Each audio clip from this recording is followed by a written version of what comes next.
സഹോദരരെ, ദൈവത്തിൻ്റെ കാരുണ്യം അനുസ്മരിച്ചുകൊണ്ട് ഞാൻ നിങ്ങളോട് അനുസ്മരിക്കുന്നു. നിങ്ങളുടെ ശരീരങ്ങളെ വിശുദ്ധവും ദൈവത്തിന് പ്രീതികരവുമായ സജീവ ബലിയായി സമർപ്പിക്കുവിൻ. ഇതായിരിക്കണം നിങ്ങളുടെ യഥാർത്ഥമായ ആരാധന. റോമാക്കാർക്ക് എഴുതിയ ലേഖനം 12-ാം അധ്യായം 1-ാം തിരുവചനം. സർവവും ദൈവത്തിന് സമർപ്പിച്ച അമ്മ. സമർപ്പണ വഴികളിൽ പൂത്തു തളിർത്തു നിൽക്കുന്ന നന്മ മരമാണ് മറിയം.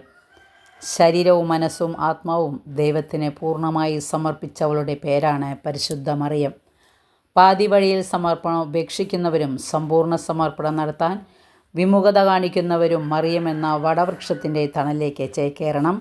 അമ്മ മറിയമേ, സമർപ്പിക്കാൻ മടിക്കുന്ന എന്നെ നീ സമർപ്പണത്തിൻ്റെ ബാലപാഠങ്ങൾ പരിശീലിപ്പിച്ചാലും എന്ന് പ്രാർത്ഥിക്കുന്ന മക്കളെ അവൾ ഇരു കൈകളും നീട്ടി സ്വീകരിക്കും. വചനം എല്ലാവർക്കും മനസ്സിലായി കാണുമെന്ന് വിശ്വസിക്കുന്നു. എല്ലാവർക്കും ഇഷ്ടപ്പെട്ടെങ്കിൽ ലൈക്ക് ചെയ്യുക. Okay, thank you, by.